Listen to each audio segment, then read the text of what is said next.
मध्य प्रदेश कांग्रेस संत रविदास जयंती पर कार्यक्रम आयोजित करने जा रही है। वहीं कांग्रेस के इस अभियान पर प्रदेश के चिकित्सा शिक्षा मंत्री विश्वास सारंग ने तंज कसते हुए कहा है कि कांग्रेस पार्टी भी भाजपा की देखा देखी करने लगी है। कांग्रेस पिछड़ा वर्ग के लिए काम करने पर कहा, कांग्रेस के साथ दिक्कत यही है, उन्होंने सिर्फ राजनीतिक आयोजन किए हैं, उनके विकास के लिए काम नहीं किया है। और साथ ही वही कांग्रेस पर गुट और गिरोह में बांटने का आरोप भी लगाया।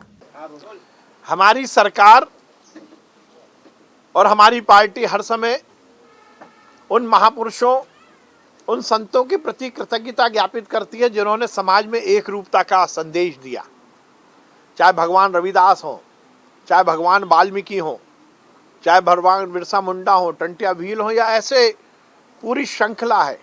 और हमारी सरकार के माध्यम से हमने लगातार समाज की आगे आने वाली पीढ़ी ऐसे महापुरुषों के जीवन से प्रेरणा ले सके, इसलिए उनके प्रति कृतज्ञता ज्ञापित करने के कार्यक्रम आयोजित करने की श्रृंखला शुरू की है। ये अलग बात है कि कांग्रेस को इस तरह के कार्यक्रमों में टंगड़ी अड़ाने में मजा आता है। जब हम ऐसे महापुरुषों को याद कर उनके प्रति कृतज्ञता ज्ञापित करते हैं तो कांग्रेस ऐसे कार्यक्रमों का विरोध करती है। अब कमलनाथ जी भी भगवान रविदास जयंती मना रहे हैं, अच्छी बात है, उन्हें मनाना चाहिए। ये ठीक है कि हमारी देखा देखी ही सही, पर वो कृतज्ञता ज्ञापित करने के लिए पहुंच तो रहे हैं। पर अच्छा रहेगा कि कमलनाथ जी जब इस मंच पर पहुंचे तो अपने 15 महीने के कार्यकाल में जो कांग्रेस की नेताओं द्वारा दलितों पर अत्याचार हुए उसके प्रति जरूर खेद व्यक्त कर दें।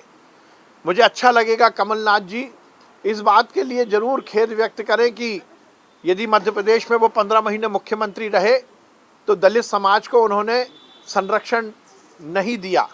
अच्छा रहेगा कि सागर की वो घटना जिसमें दलित को जिंदा जलाने की बात में कांग्रेस के नेताओं का नाम आया था, उसमें भी वो प्रकाश डालें और उसके प्रति खेद व्यक्त करें। अच्छी बात है कि रविदास जयंती का कार्यक्रम कांग्रेस मनाए, परंतु केवल रस्म अदायगी ना करे। दलितों के संरक्षण के लिए, उनको आगे बढ़ाने के लिए भारतीय जनता पार्टी की जो रीति नीति है उसका वो समर्थन करे। अच्छा लगेगा कि विगत दिनों में कांग्रेस की सरकारों में जो अत्याचार दलित समाज पर हुए उसके प्रति कमलनाथ जी खेद व्यक्त करें। देखिए, दिक्कत यही है कि जब कोई राजनीतिक दल किसी वर्ग में बैठकर बातचीत करता है या कार्यक्रम करता है तो केवल यदि वो राजनीतिक महत्वाकांक्षा की पूर्ति के लिए करता है तो फिर उस वर्ग के कल्याण की वो बात नहीं कर सकता। कांग्रेस के साथ दिक्कत यही है, चाहे वो सरकार में रही हो या विपक्ष में रही हो, उन्होंने केवल और केवल अपनी राजनीतिक एजेंडे की पूर्ति के लिए कार्यक्रमों को आयोजित किया है। चाहे पिछड़े वर्ग की बात हो, अनुसूचित जाति जनजाति की बात हो या सामान्य वर्ग की बात हो, कांग्रेस की रीति नीति के कारण ही इन वर्गों के साथ वो कुछ नहीं हो पाया जो अपेक्षित था। कांग्रेस ने केवल और केवल कार्यक्रमों के आयोजन के पीछे अपनी राजनीतिक मंसूबों को पूरा करने का मंतव्य रखा है, इसलिए उनका कोई भी कार्यक्रम न सफल हो सकता है, न जिस वर्ग में ये कार्यक्रम आयोजित कर रहा है उसका भला हो सकता है। देखिए, प्रियंका गांधी हो या कांग्रेस का कोई नेता, उन्हें तो केवल राजनीति करना है। कांग्रेस शासित राज्यों की तरफ वो देखते नहीं है। राजस्थान में हालत बिगड़े हुए हैं। राजस्थान में लॉ एंड ऑर्डर पूरी तरह समाप्त हो चुका है। राजस्थान जहां कांग्रेस की सरकार है वहां लगातार महिलाओं पर अत्याचार होते हैं। छत्तीसगढ़ में लगातार अत्याचार हो रहे हैं, वहां प्रियंका गांधी को महिला के उत्पीड़न दिखाई नहीं देते। केवल राजनीति करने के लिए वो उत्तर प्रदेश के चुनाव में अपनी स्थिति को मजबूत करने के लिए इस तरह की बातें कर रही है, पर जनता ये सब जानती है। भारतीय जनता पार्टी की सरकार में हमने हर समय हर राज्य में पूरी तरह से लॉ एंड ऑर्डर की स्थिति को चुस्त दुरुस्त किया है और उत्तर प्रदेश की जनता जानती है, चाहे कांग्रेस की सरकार रही हो या समाजवादी पार्टी की सरकार रही हो, उस समय उत्तर प्रदेश में केवल गुंडा राज था। योगी जी ने उत्तर प्रदेश में समुचित लॉ एंड ऑर्डर की व्यवस्था को चुस्त दुरुस्त किया है।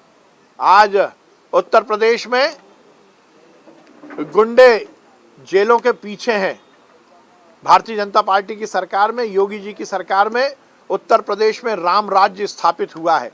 इस तरह के राजनीतिक प्रपंच से कोई बहुत फायदा नहीं होगा कांग्रेस को।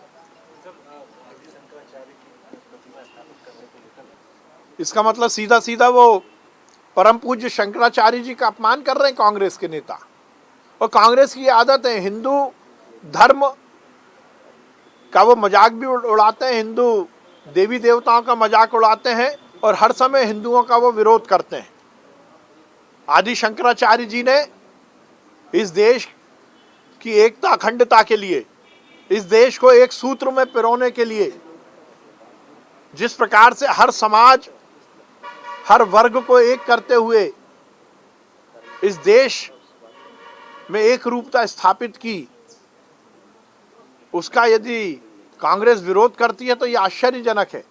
परंतु हम फिर कहेंगे, इस तरह से कांग्रेस के विरोध से कोई फर्क नहीं पड़ता। ओमकारेश्वर प्रोजेक्ट पूरी दमदारी के साथ स्थापित होगा और पूरी दुनिया में यह संदेश जाएगा कि हम सब शंकराचार्य जी के प्रति कृतज्ञता ज्ञापित करते हैं। कांग्रेस का ये बयान निश्चित रूप से हिंदू विरोधी बयान है। मैं इसकी भर्त्सना और इसकी निंदा करता हूं। ये कांग्रेस ये भी तो बता दे कि मध्य प्रदेश में सालों तक उन्होंने राज किया तो एक भी अस्पताल वो क्या बना पाए? ये हमारी सरकार का ड्रीम प्रोजेक्ट है। मैं माननीय मुख्यमंत्री शिवराज सिंह चौहान जी को बहुत साधुवाद करूंगा कि मध्य प्रदेश का सबसे बड़ा सरकारी अस्पताल अब गांधी मेडिकल कॉलेज से संबंध हमीदिया अस्पताल होगा।